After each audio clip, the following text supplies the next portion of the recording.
It's time for Helpful Honda Mailbag Friday. Let me pull it up. Oh, my gosh. We were stalling for you, Mal. And here we go. Come on. The North Texas Honda dealers want to help you score some great deals on award-winning Hondas. Stop by your Helpful Honda dealer today or visit NorthTexasHondaDealers.com to learn more. If you've got questions, high school football, large gap, college football. There's UTEP New Mexico State this weekend. Woo! Yeah. College football's back. You can do that. High school football, college football, recruiting, lifestyle, romance, travel. Mallory's, where she's going tonight. Where are you going tonight? I'm going to Cedar Hill and Rockwall. Oh, nice. Banger. Very excited. If you got questions about that, if you got questions about all things high school football, college football, recruiting, lifestyle, romance, get them in the comments. Send me the romance questions. Since Step the romance. Steph. He is Mr. Romance. That's exactly right. I'm just the regular fashion plate over here. Listen. You and I are both in an exclusive club of dudes who outkick their coverage. So we obviously know a little something. Yeah. What's up? What's that? Anyway, get your questions on Facebook, YouTube, or Twitch if you've got questions for us. Has anybody asked any questions, Mallory? Yes, I can go ahead and do one. This one's kind of interesting. So somebody asked, Step and Tep, what high school stadiums are still on your bucket list? Well, one of them is what we're doing in a couple weeks. Actually, Pickle's out in El Paso. Or the reason Malpal's here is because Pickle is out in El Paso doing the game for Canutillo and Burgess. Yeah, El Paso Canutillo and Burgess tonight. Yeah. She's doing that for Bally on Texas Football Days tonight. 6:30 p.m. pregame, 7:30 p.m. kickoff from Colleyville Heritage versus Grapevine. Anyway, we are. She's living her best life in El Paso right now. But in She 2 weeks' time, she's going to be back in El Paso with us, with the crew, because we're going out there for El Paso High versus El Paso Socorro at R.R. Jones Stadium. Now, I have been to the stadium. I've done a photo shoot at the stadium. Yeah. Now, Wait, is this non-disclosure, Tepper? What? You did a photo shoot. I have participated in the production of a photo shoot. I was not in front of the You were lens. not the subject of the photo? So I've been there, but I've never seen a game. And so we're all going to go out there. We have, let's be real about what happened. We flatly bullied Ray Aguilar Jr., the coach at El Paso High, into scheduling a game on Thursday because there's no reason for them to do a Thursday game. They have their own stadium. None. They have their own stadium. They could play anytime they want. So they always play 7 o'clock or on Friday, 7 o'clock, 8 o'clock our time. 8 o'clock Central, 7 o'clock Mountain at R.R. Jones Stadium.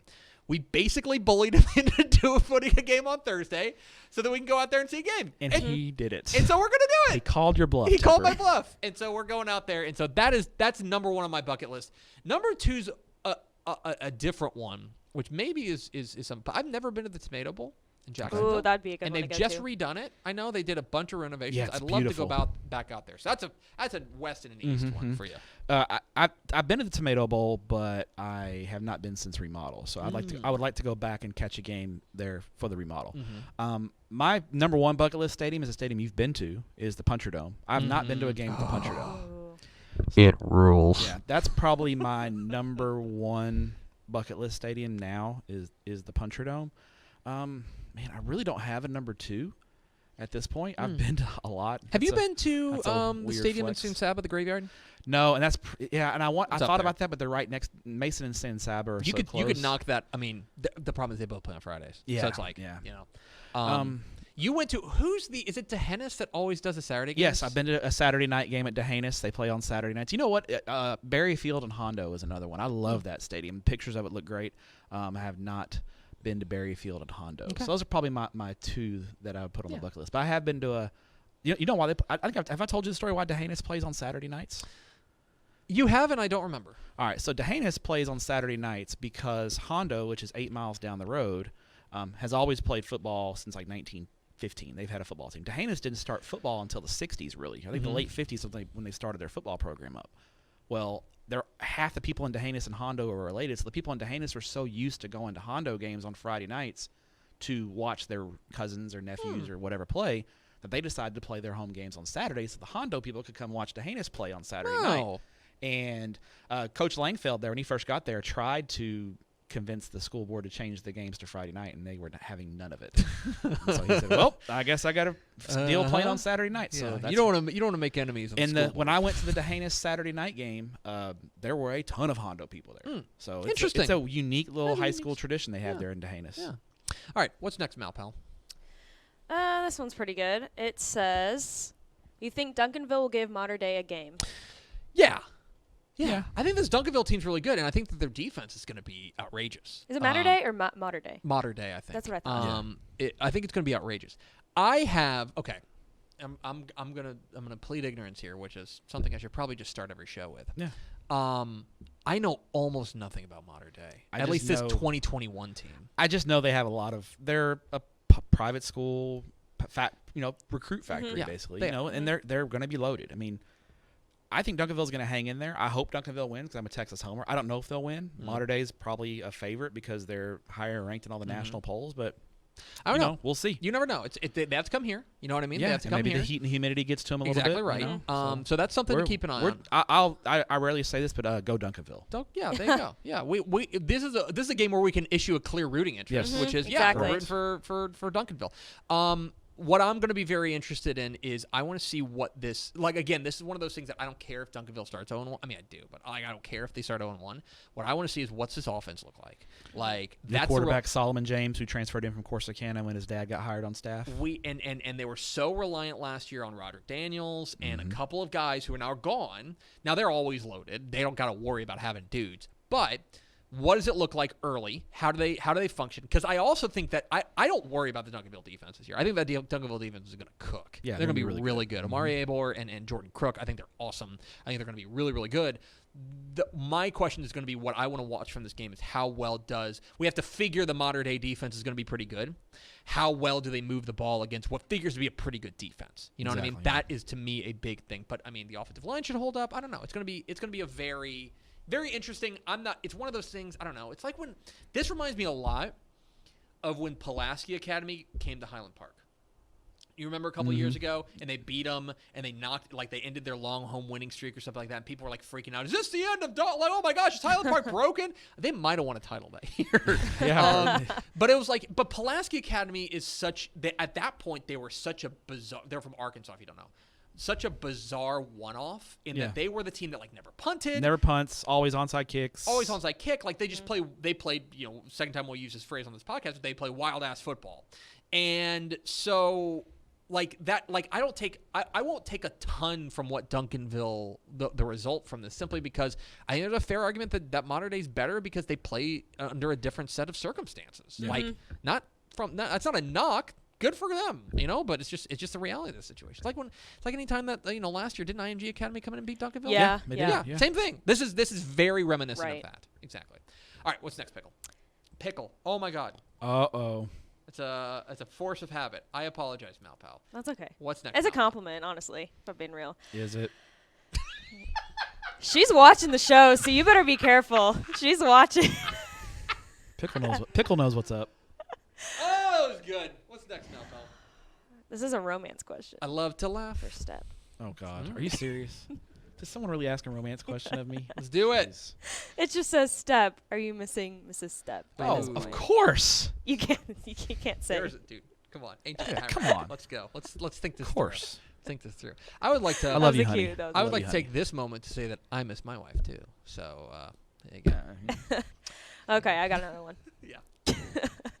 A lot of people in the comments are asking about the Rockwall and Cedar Hill game and how that's going to go. I know you mentioned it on the picks, so watch that if you haven't yet. Yes. But if we You want want to my- give a little bit of a... You want to give me my thoughts on the game since you did on the picks? Knock it out. I think Rockwall's going to beat Cedar Hill tonight. I'm not picked- super high on I Cedar picked Hill them right too. now. Yeah. I've not the returns from folks I've talked to have not been great on Cedar Hill. I think they're going to have some. They're a growing work in pains. progress. Yeah, they're young. They've got a young quarterback who's talented, but he's young, and I think a lot of their skill players are young. I think where Cedar Hill is going to be really good is on the defensive line and then the front seven, but Rockwall's going to score points. We know that, and I just don't know if Cedar Hill is going to be able to score enough to keep up with Rockwall tonight. I agree, So. and they're going to Longhorn Stadium, which will be a feat. You know what I Right. mean to go and do that. But we're super high on Rockwall. I agree with the same thing. I agree with you. I think Rockwall's a favorite in this game, which sounds crazy to say, but they got hit hard by graduation. And the other thing I'll throw out there, man, and this is maybe people don't think about this, but they had some pretty big staff turnover. You know what I mean? Like there are a lot of new voices in the room, and Carlos Lynn is a tremendous head coach, and I know he's filled in those gaps with really good assistants. But anytime you have new voices in the room, there's going to be an adjustment. Mm-hmm. It's going to be an adjustment. Kind of like with an app. It's kind of like There you go, bingo. So I think that could be part of it too. And I don't know. It's one of those things that this is one of those games that I am again. It's week 1. Take it with a grain of salt. If Rockwall goes out there and beats the tar out of Cedar Hill, let's talk about it. But I think Rockwall's a favorite in this one.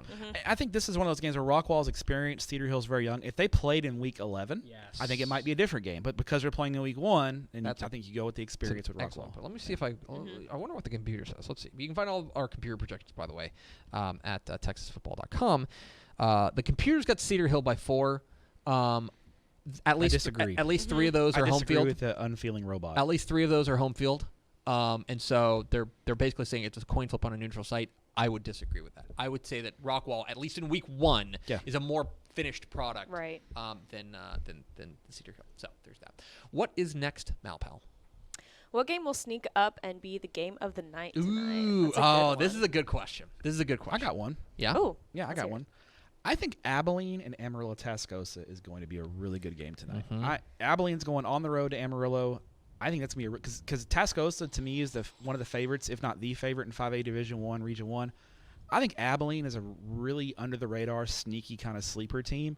Made the 3rd round of the playoffs last year. Gave Geyer a really good game in the 3rd round last year. And Abilene High brings back a lot. I think this is a good test for both teams. I think it's going to be a really fun game to watch in the Panhandle. I think there are a couple of options, and this is he's basically asking or he or she. I should clarify.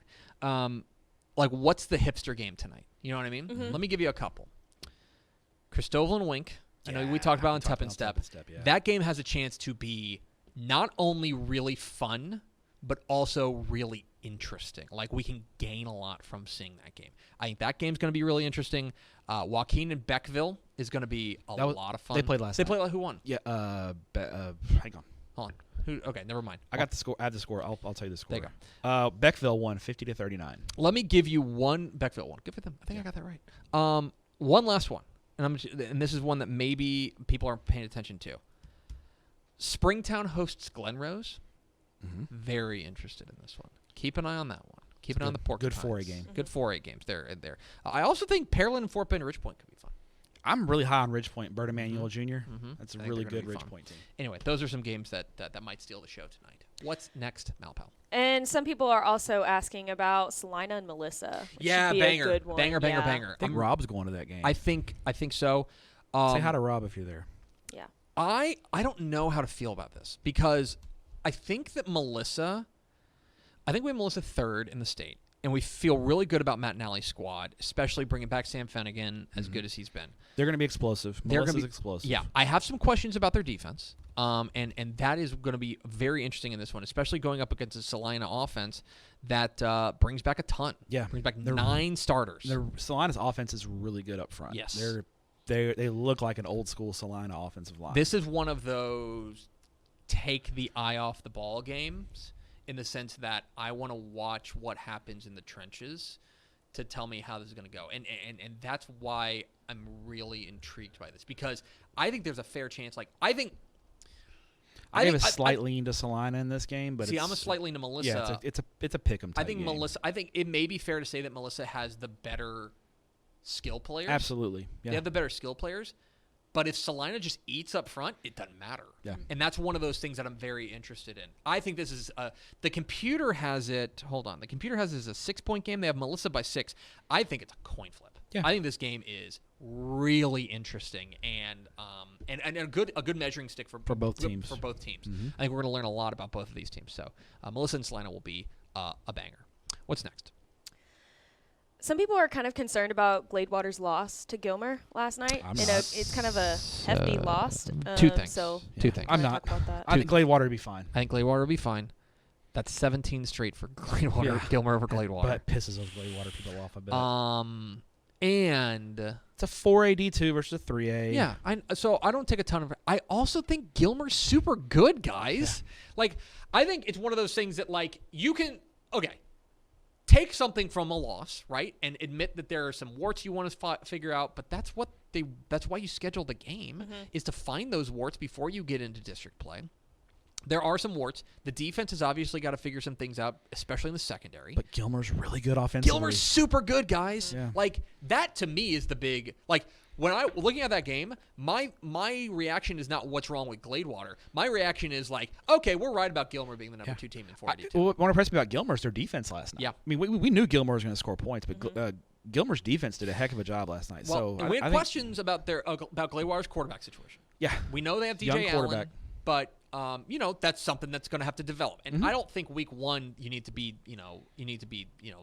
break glass in case of emergency. Gladewater will be against fine. The number 2 team in a classification bigger than you. Like, don't worry. I'm not saying Gladewater's perfect. What I'm saying is take last night with a grain of salt.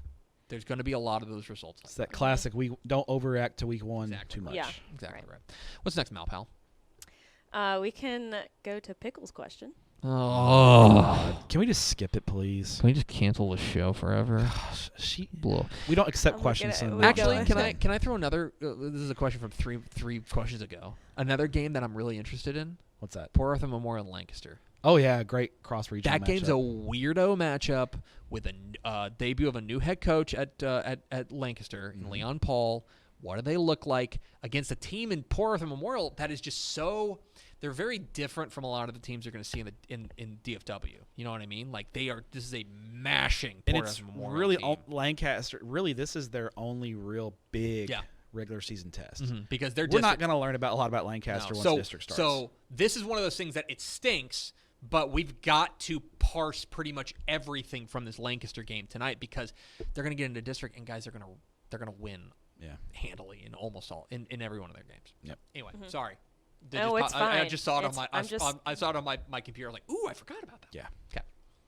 Well, she just wants to know her thoughts on her game tonight, Cantillo and Burgess. Cantillo and El Paso so I think we Burgess. should discuss I think that. it's a really good competitive game. Canutillo is always tough. They don't usually have a lot of big names.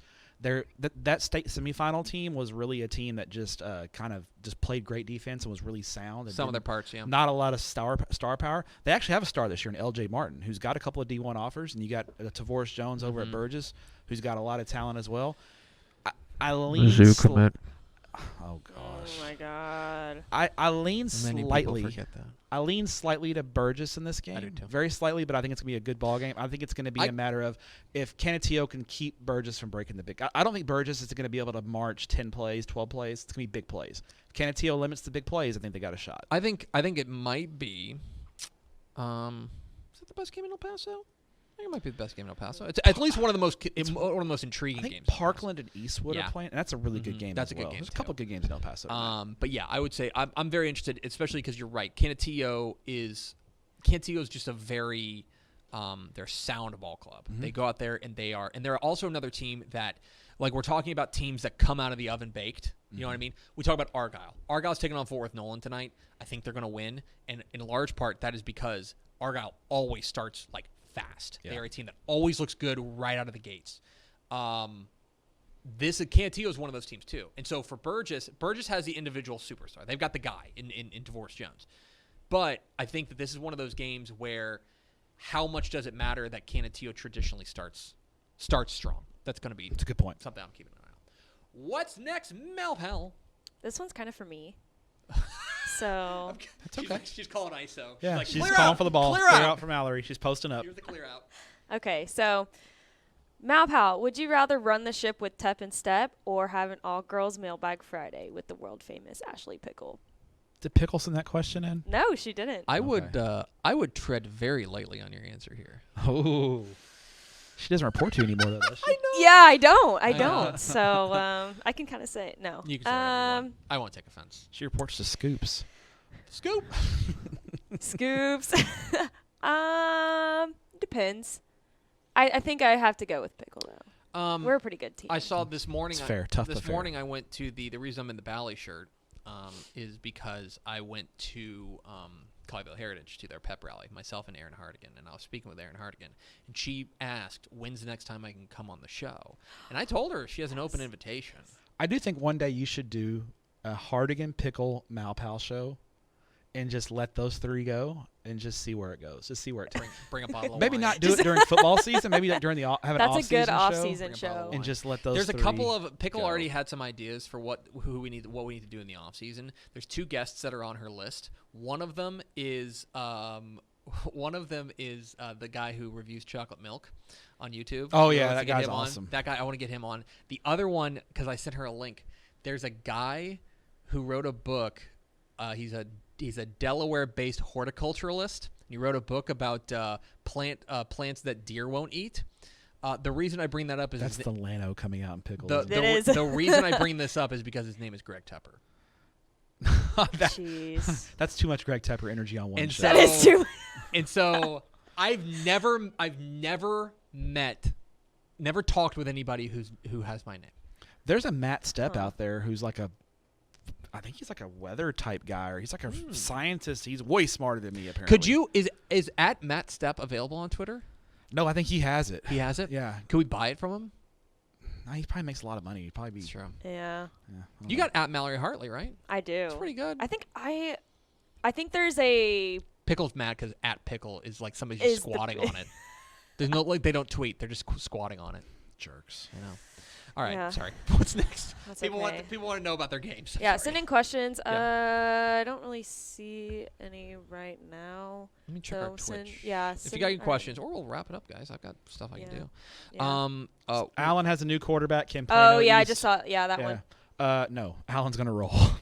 Allen is gonna be fine. Don't worry about Allen. Allen's quarterback is going to be really good. Yes, I think Allen's quarterback is going to be very good. I think they're going to be just fine. Now, we mentioned this on Tep and Step.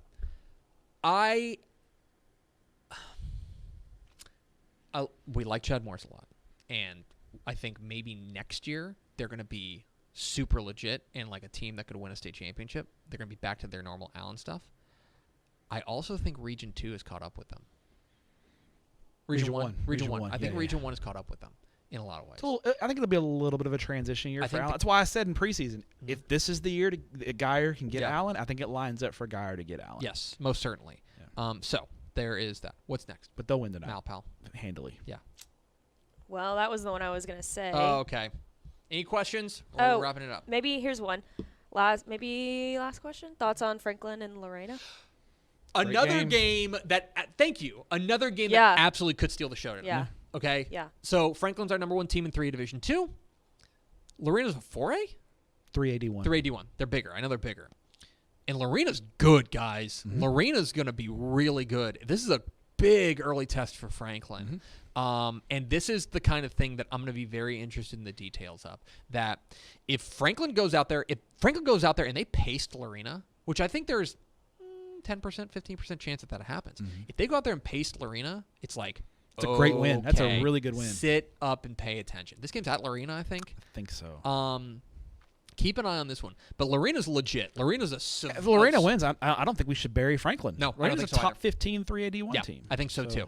It depends on how this goes and how it looks, and that's one thing we're going to be keeping an eye on the margins and stuff, and what this team, and also we're going to text people down there, and if somebody says, hey man, like Franklin is taking it to Lorena, even if it's close on the scoreboard, you know what I mean? That's one of those things that you take in with the context. I saw Jacob John put one last question in there about asking about O'Connor and Brandeis. Yes. Yeah, I've got one more after that. Okay. Cool. We're good. Because we're ahead of schedule. O'Connor is down. Yeah. Yes, they were down last year. They're down this year. I think they are a little down. Brandeis is pretty good. Brandeis brought a lot back. They're going to be a contender in that district, and O'Connor's a little down. So I agree with all of that. So, all right, you got an ender? Yeah.